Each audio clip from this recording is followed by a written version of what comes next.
السلام علیکم۔ اعوذ باللہ من الشیطان الرجیم، بسم اللہ الرحمن الرحیم۔ اللہ تعالیٰ نے دنیا میں 1,24,000 پیغمبر جو اتارے ہیں، ان میں سے ایک حضرت موسیٰ علیہ السلام بھی تھے۔ جب حضرت موسیٰ علیہ السلام ان کا انتقال ہو گیا، ان کے انتقال کے بعد ان کی قوم جو تھی بنی اسرائیل، وہ ان میں خوب ترقی ہوئی، یعنی کہ ایمان والے ہوئے۔ پھر ایمان والے کے اس کے بعد ایسا ہوا کہ ان میں اختلاف پیدا ہو گیا اور وہ اللہ کے صحیح راستے کو چھوڑنے لگے، یعنی کہ بھٹکنے لگے۔ ایسا ہوتا تھا کہ اگر کوئی نبی نہیں آتا تھا دعوت دینے کے لیے تو لوگ باغ بھٹک جایا کرتے تھے، اللہ کے راستوں کو چھوڑ دیا کرتے تھے۔ اس وجہ سے 1,24,000 پیغمبروں کو اللہ نے دنیا میں اتارا۔ اب جب ان میں اختلاف پیدا ہوا، اللہ کا جو صحیح راستہ تھا وہ اس سے بھٹکنے لگے اور اس سے ہٹنے لگے، تو ان پہ بہت نبی آئے، سب نے توریت کی تعلیم دی ان کو۔ ان میں سے ایک حضرت ایوب علیہ السلام تھے، وہ اللہ کے بہت بڑے پیغمبر تھے، ان کا قرآن میں بھی ذکر آیا ہے، اور وہ صبر والے تھے، یعنی کہ آپ نے بہت صبر کیا ہے، اور ان کا کلام پاک میں بھی کئی جگہ ذکر آیا ہے۔ اور ان کے پاس مال دولت بھی خوب تھی، یعنی کہ مالداری تھی، اور ان کے پاس اولاد بھی تھی، ان کی تندرستی بھی تھی، یعنی کہ ہر چیز سے اللہ تعالیٰ نے انہیں نواز رکھا تھا۔ انہیں کی چیز کی فکر نہیں تھی، ہر چیز سے نواز رکھا تھا، دولت بھی دے رکھی تھی، تندرستی بھی دے رکھی تھی۔ اور اگر آج ہمارے پاس یہ چیز ہوتی ہے، دولت ہو، تندرستی ہو، تو ہم کیا کرتے ہیں؟ اللہ کے راستے سے ہٹ جاتے ہیں، یعنی کہ جو ہم عبادتیں کرتے ہیں نا، وہ اس کو چھوڑ دیتے ہیں۔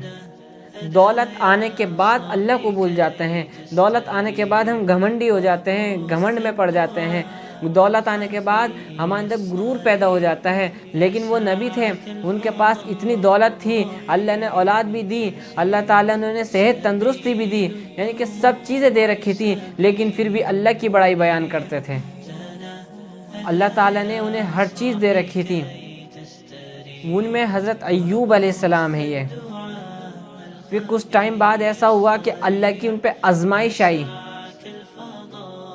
اللہ تعالیٰ کی ان پہ آزمائش آئی، یعنی کہ جو انہیں مال دولت دے رکھی تھی اللہ تعالیٰ نے وہ لے لی، ان کو اولاد دے رکھی تھی وہ لے لی، یعنی کہ ایک ایک کر کے ساری نعمت اللہ نے اپنے پاس واپس لے لی۔ ان کے پاس باغات تھے، اللہ نے وہ بھی لے لیے، مال دولت لے لی، یعنی کہ آخر میں آ کے ان کی جو صحت تندرستی تھی اس پہ بھی اثر ہونا شروع ہو گیا۔ اور آج اگر ہمارے ساتھ ایسا ہو تو ہم کیا کرتے ہیں؟ ہم اللہ کو یہ کہنے لگتے ہیں کہ اللہ ہمارے ساتھ یہ ایسا کیوں کرتا ہے، اور تو اچھا خاصا کھا رہے ہیں، پی رہے ہیں، اور ہمارے اوپر اتنی بڑی پریشانیاں ڈال دی ہیں، ہم سے تو یہ برداشت نہیں ہوتی، ہمارے اوپر اتنی بڑی مشکلیں ڈال دی اللہ تعالیٰ نے، ہم یہ کہنا شروع کر دیتے ہیں۔ لیکن وہ نبی ہیں، انہوں نے کوئی ایسی شکایت کی بات نہیں کی، بس یہ کہا کرتے تھے کہ اللہ تعالیٰ نے مجھے اتنے ٹائم سے مال دولت دے رکھی تھی، ہم نے اس کا شکر ادا کیا، اب اللہ تعالیٰ نے اپنی چیز واپس لے لی تو ہم اس سے شکایتیں کیوں کریں؟ وہ اس کی چیز تھی، اس نے واپس لے لی، ہم اس سے شکایتیں کیوں کریں؟ ہم نے اس چیز کی شکایت نہیں کرنی، اور آج ہم شکایتیں کرنی شروع کر دیتے ہیں۔ دیکھو وہ ہے نبی، سب چیزیں اللہ تعالیٰ نے واپس لے لی ان کے پاس سے۔ یہ بہت بڑی کڑی آزمائش ہے، اور ان کا قرآن میں بھی ذکر آیا ہے صبر، یعنی کہ بہت بڑے صبر کرنے والے ہیں، اللہ کا شکر ادا کرتے رہیں، اللہ کی عبادتوں میں لگتے رہیں۔ اور صبر ایک ایسی چیز ہے جس کا صبر کا پھل میٹھا ہوتا ہے۔ آج جو ہے نا صبر کا گھونٹ وہ بہت کڑوا ہوتا ہے، لیکن اس کا جو بعد میں پھل ملتا ہے وہ بہت میٹھا ہوتا ہے۔ صبر بھی ہر کوئی نہیں کر سکتا، صبر کرنے والوں کے ساتھ اللہ ہے، یعنی کہ جو صبر کرتا ہے۔ ایک طرح سے ان کا امتحان اللہ تعالیٰ پتہ ہے امتحان کیوں لیتا ہے، دنیا میں پریشانی کیوں ڈالتا ہے؟ اللہ تعالیٰ دیکھنا چاہتا ہے بندہ میری عبادت کرتا ہے، بندہ مجھ سے مانگتا ہے، بندہ میرے لیے کلام پاک پڑھتا ہے، جو میرے کلام پاک میں چیزیں بتا رکھی ہیں نا وہ میری باتیں سنتا ہے، ہر چیز کام کرتا ہے۔ اب مجھے یہ بھی تو دیکھنا ہے میرے ایمان پہ پکا ہے یا نہیں،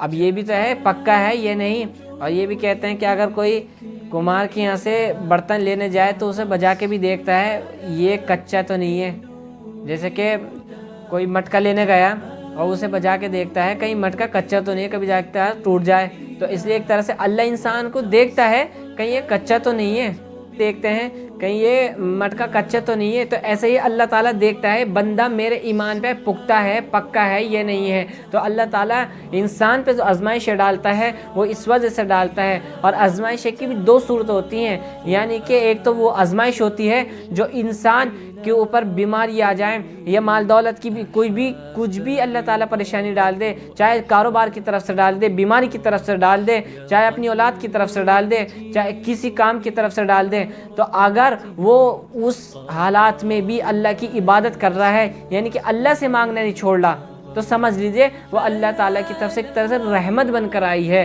آپ کے لیے۔ یہ ہے کہ آپ کے اوپر پریشانی ڈال کر وہ آپ کی آخرت تیار کر رہا ہے۔ جب آپ دنیا میں پریشان ہوئیں گے تبھی تو اللہ تعالیٰ آخرت میں آپ کے لیے آپ کا ساتھ دے گا، کیونکہ ہم صبر کریں گے تو صبر کرنے والوں کے ساتھ اللہ ہے۔ بہت سے لوگ ہم نے ایسے دیکھے ہیں جو انسان جن کے اوپر پریشانی آ جاتی ہیں، چاہے وہ بیماری کی طرف سے آئیں، چاہے وہ کاروبار کی طرف سے آئیں، لیکن اللہ کا شکر ادا نہیں کرتے اس حالات میں، یعنی کہ دور ہو جاتے ہیں اللہ سے۔ وہ ہم نے ایسا بھی دیکھا ہے۔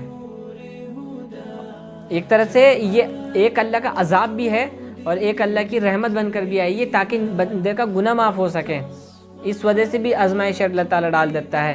اب جیسے کہ ان پہ آزمائش ڈالی حضرت ایوب علیہ السلام پر، وہ جتنے بھی آپ کے پاس سب چیزیں آپ کی کھو چکی، اور وہ انہوں نے صبر کیا، اور صبر کا پھل کیسا ہوتا ہے وہ تو انسان کو پتہ ہے۔ پھر ایسا ہوا کہ جب انسان کا صبر کا گڑھا بڑھ جاتا ہے، پیمانہ بڑھ جاتا ہے، تو وہ پریشان ہو جاتا ہے، تو انہوں نے حضرت ایوب علیہ السلام نے اپنے رب کو پکارا، اپنے رب سے مدد مانگی، یہ اللہ تعالیٰ ہم پہ رحم فرما دیجئے۔ تو اللہ تعالیٰ نے کو رحم آیا، اللہ تعالیٰ نے ان پر رحم فرمایا، اور جو اللہ تعالیٰ نے ان سے کہا کہ آپ ایک کام کریے، اپنی ایڑی زمین پر ماریے، جب انہوں نے اپنی ایڑی زمین پر ماری تو اس میں چشمہ جاری ہو گیا۔ پھر اللہ تعالیٰ نے فرمایا کہ آپ اس سے نہا لیجئے، آپ کے لیے ہم نے ٹھنڈے پانی کا انتظام کیا ہے، آپ اس سے نہائیے، پانی پیجئے۔ اب جب انہوں نے نہائے، پانی پیا، تو جتنی بھی بیماریاں تھیں ان کے اندر جو صحت پہ اثر ہوا تھا، تو اللہ تعالیٰ نے وہ چیزیں واپس کر دیں، اور واپس کرنے کے بعد جو ان چیزیں انہوں نے کھوئی تھیں اللہ تعالیٰ نے وہ چیزیں انہیں واپس لوٹا دیں۔ جیسا کہ اللہ تعالیٰ کسی کو دولت دیتا ہے ویسے لینا بھی جانتا ہے، اللہ تعالیٰ کسی کو دولت دیتا ہے ویسا لینا بھی جانتا ہے، کیونکہ وہ ہر چیز پر قادر ہے، وہ ہر کام کر سکتا ہے۔ بس صرف ہمیں کیا کرنا ہے، ہمیں اللہ سے مانگتے رہنا چاہیے، اللہ سے ڈرتے رہنا چاہیے۔ ہم پہ جو آزمائشیں آتی ہیں، ہم پر اس آزمائشیں اس لیے آتی ہیں جو ہم نے برے کام کیے ہیں اس کی بدولت آتی ہیں، تاکہ ہمارے گناہ معاف ہو سکیں۔ اگر ہمیں اس میں بھی معافی کی توبہ نہیں مل رہی، یعنی کہ ہمارے پر کوئی آزمائش آئی ہے اور اسی حالات میں بھی ہم اللہ سے توبہ نہیں کر رہے، تو ایسے ہم سے کون سا گناہ ہوا ہے جو اللہ تعالیٰ ہمیں توبہ کی توفیق بھی نہیں دے رہا، کیونکہ ہر کام اللہ کے حکم سے ہوتا ہے۔ اگر اللہ چاہے گا تو ہمیں توفیق ملے گی توبہ کی، اگر اللہ نہیں چاہے گا تو ہم توبہ نہیں کر سکتے، چاہے ہم کتنا بھی چاہے کہ ہمیں توبہ کرنی ہے لیکن نہیں کر سکتے۔ کتنے لوگ ایسے ہیں تو توبہ کرنا چاہتے ہیں، چل یار دوپہر کو نماز پڑھیں گے اس میں توبہ کر لیں گے، اور دوپہر کو نماز نہیں پڑھتے، کچھ مسئلہ ایسا پیش آ جاتا ہے نماز کو نہیں جا پاتے ہیں، یعنی کہ وہ ٹالتے ہیں، ایک طرح سے یہ سوچتے ہیں کہ ہم دوپہر کو کر لیں گے توبہ، جب اللہ سے نماز پڑھنے جائیں گے تو اللہ سے توبہ کر لیں گے، تہجد میں اٹھیں گے، تہجد میں اٹھ کے نماز پڑھیں گے، اللہ سے توبہ کریں گے اور کلام پاک پڑھیں گے، اللہ سے رو کے معافی مانگیں گے۔ اللہ تو تہجد میں جب ہم کوئی بندہ مانگتا ہے اللہ تو بہت پسند کرتا ہے۔ ہوتا ہے مسئلہ یہ کہ اللہ تعالیٰ بہت پسند کرتا ہے، اللہ تعالیٰ کو تہجد کی نماز بہت پسند ہے، راتوں کی عبادت پسند ہے، جب ہم بستر چھوڑ کر جائیں گے، یہ سب دماغ میں نا بہت جلدی جلدی آتے ہیں. شیطان یہ چیزیں ڈلواتا ہے، ایک کام کر تو جلدی سے رات کے لیے انتظام کر لو. جب وہ پڑھ کے سوئے گا پھر ایسا اٹھے گا، پھر صبح کو اٹھے گا، پھر نہیں پتہ چلتا تہجد کہاں ہے اور کہاں اٹھنا کہاں نہیں. تو یہ شیطان ہمارے دماغ میں یہ ڈلواتا ہے. جب بھی ہمارے پر پریشانی آئے ہمیں اس وقت ہی توبہ کر لینی چاہیے، ہمیں آگے کے لیے نہیں چھوڑنا چاہیے، کیونکہ موت کا بھی کسی کو کچھ نہیں پتہ کب آ جائے. تو اس لیے موت سے پہلے توبہ کر لینی چاہیے. جس وقت ہم سے گناہ ہو توبہ کر لو. اللہ تو خود کہتا ہے کہ بندے تم معافی مانگتا رہے، میں تجھے معاف کرتا رہوں گا. لیکن اگر سچے دل سے معافی مانگیں گے تو کتنے بھی گناہ کرو، دن میں چاہے 1000 بار گناہ کرو، لیکن معافی ضرور مانگتے رہنی چاہیے. اللہ کو توبہ پسند ہے، اور آج ہم توبہ ہی نہیں کرتے، اور شیطان توبہ ہی نہیں کروانا چاہتا. ہم کو پتہ ہے جو ہم کام صبح سے شام تک جتنے بھی گناہ کرتے ہیں، کچھ گناہ ایسے ہوتے ہیں جو ہمیں نہیں پتہ چلتا، کچھ گناہ ایسے ہوتے ہیں جو ہمیں پتہ ہے کہ گناہ ہیں، لیکن ہم پھر بھی توبہ نہیں کر پاتے. کیوں نہیں کر پاتے؟ کیونکہ شیطان وسوسے ڈلواتا ہے. کبھی تو ایسا ہوتا ہے گناہ کرا ہم نے، اور گناہ کرنے کے بعد پھر ایک دم بھول جاتے ہیں. اور کبھی ایسا ہوتا ہے گناہ کرا یا بعد میں توبہ کر لیں گے، یہ چیز میں نکل گئی. اور کبھی گناہ کرا، گناہ کرنے کے بعد ہنسی مذاق کری، اس کے بعد پھر دماغ سے نکل گیا. یہ بہت سارے مسئلے ایسے ہوتے ہیں، شیطان ہمارے وسوسے سے ڈلواتا ہے تاکہ توبہ نہ کر سکیں. بس یہ توبہ سے دور چاہتا ہے. دیکھو شیطان پتہ ہے اسے اللہ ہے، شیطان کو ہر کام پتہ ہے. شیطان نے کتنی عبادت اللہ کی ہیں، یعنی کہ وہ آسمان میں فرشتوں کا دوست رہا ہے، یعنی کہ آسمانوں پہ انہوں نے سجدے کیے ہیں، دنیا میں اس نے عبادت کی ہے، ہر کام کیے ہیں. اب آپ یہ سوچو کہ جو کام یہ کرتا ہے، یعنی کہ اس نے عبادتیں کی ہیں، کیا وہ اللہ سے دشمنی رکھے گا؟ نہیں.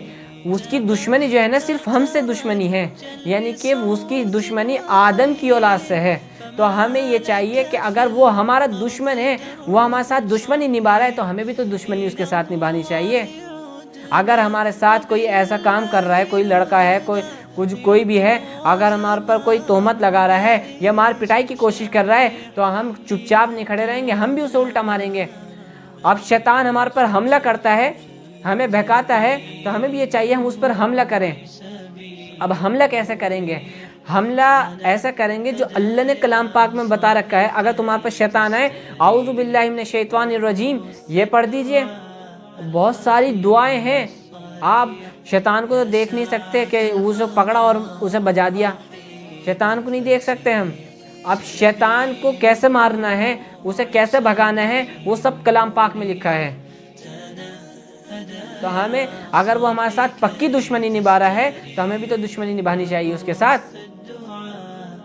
اب جیسے کہ وہ اپنے رب سے وعدہ کر کے آیا ہے کہ آدم کی اولاد کو جہنم میں بھر دوں گا، آدم کی اولاد کو بہکاؤں گا، اسے نیک راہ پہ نہیں چلنے دوں گا. تو ہم نے بھی جو وعدہ کیا ہے خدا سے کہ اللہ تعالیٰ ہم تیری عبادتیں کریں گے، تو ہمیں بھی تو یہ کام کرنا چاہیے، اپنے وعدے پورے.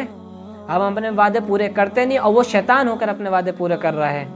تو ہمیں یہ چاہیے جتنے بھی ہم سے دن میں یا رات میں، صبح شام میں جتنے بھی گناہ ہوتے ہیں، تو ہمیں ہر وقت یہ سوچنا چاہیے کہ اللہ ہمیں دیکھ رہا ہے. تو اس لیے اللہ سے ڈرتے رہنا چاہیے. اگر ہمارے دل میں اللہ کا تھوڑا سا بھی خوف ہوگا تو ہم انشاءاللہ گناہوں سے بھی بچیں گے. ہمیں بس یہ سوچنا چاہیے ہمارا خدا ہمیں دیکھ رہا ہے، اور وہ کتنا بڑا مہربان ہے، اور یعنی کہ کتنا بڑا مہربان ہے، کتنا بندوں پر رحم کرتا ہے، کتنا بندوں سے محبت کرتا ہے. بندہ کتنا بھی گناہ کر لے، دن رات میں گناہ میں لگے رہے، لیکن اگر وہ معافی مانگے، اللہ سے صرف ایک آنسو بہا کے کہہ دے کہ اللہ مجھ سے غلطی ہو گئی، اللہ تعالیٰ سارے گناہ معاف کر دیتا ہے. دیکھو کتنا بڑا مہربان ہے اللہ تعالیٰ. تو جب اللہ اتنی محبت ہم سے کرتا ہے، تو ہمیں بھی تو محبت اللہ سے کرنی چاہیے. تو اس لیے اللہ سے محبت کریں اور اللہ کے رسول سے محبت کریں، تو انشاءاللہ ہم کامیاب ہوئیں گے. تو اللہ سے دعا کریں کہ اللہ تعالیٰ ہم نے جو دن رات میں گناہ کرتے ہیں، سب گناہوں کو معاف فرما دے. اور جو ہمارے پر آزمائشیں آتی ہیں، جو ہمارے پر مصیبت آتی ہیں، چاہے وہ کوئی سی بھی آزمائش ہو، کوئی سی بھی مصیبت ہو، اللہ تعالیٰ اگر وہ تیری طرف سے امتحان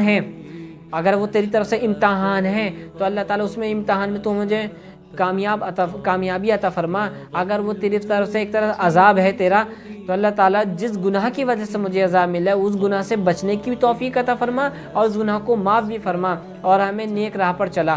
اللہ سے یہ دعا کرتے رہیں، اپنے لیے بھی دعا کریں، ہمارے لیے بھی دعا میں یاد رکھیں۔ السلام علیکم۔